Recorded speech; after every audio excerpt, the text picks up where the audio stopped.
Hey everybody, it's me, Mike Vanderpool. I'm here with my lovely wife. We're at an undisclosed location, not in quarantine. I swear we didn't self-quarantine. Did we self-quarantine? We self-quarantined from our kids, not from the coronavirus. We are mentally prepping for 4 weeks and enjoyable weeks at home with our children. There you go. Mentally, I'm 4 weeks at home with the children. You are 4 weeks saving the world. yes, mentally preparing for 4 weeks with the children. So, I'm going to be producing some content this weekend, and honestly, continue to produce content throughout this whole thing and beyond. Starting off tonight with this video here that is done with my LG V30 phone in some not great light. Some decent window light over there, but it's dusk and getting gross, so it's all grainy, but that really doesn't matter. The picture quality has never been what made or broked Make or break. Make or break a video. The content is very important. The audio quality is extremely important, and the stability of the shot and the subject emphasis and lack of distractions regarding the subject. That's always more important than whether or not the footage is grainy, the lighting's not great. Those three things: the audio,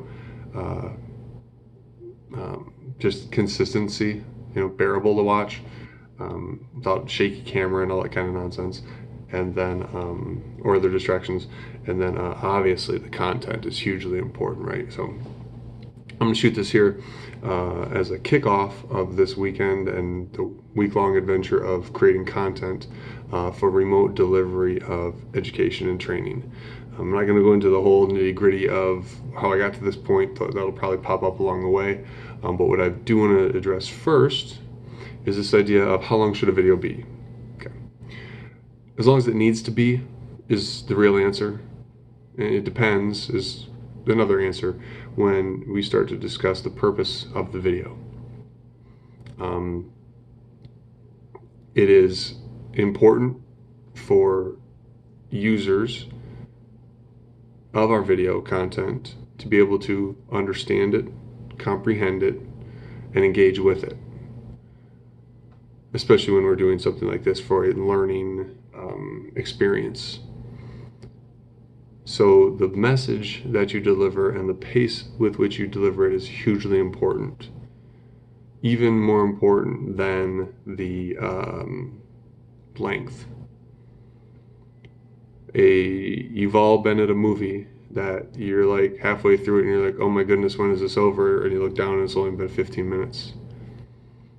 You've also been at the edge of your seat and blinked during a 3-hour movie because it was amazing. It felt like it was way too fast, over too soon. So the length of your video has never been the issue. The quality of the content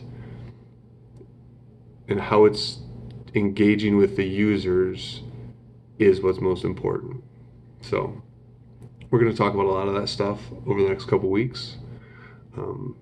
Second purpose of this video is to hopefully show you that you can do something like this with just your cell phone. You don't need a microphone. You don't need crazy studio lights. You don't need high quality production.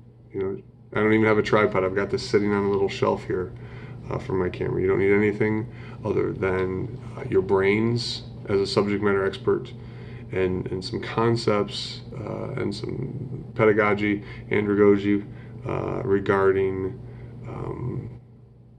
how we engage with learners specifically. So this whole documentation here of this process, Instagram, Facebook, Twitter, YouTube, I'm going to spread it around because I think that's one of the ways that we have to be able to connect with people is through multiple channels. And I'm hoping that I can show you how just we can do that with simply our cell phone.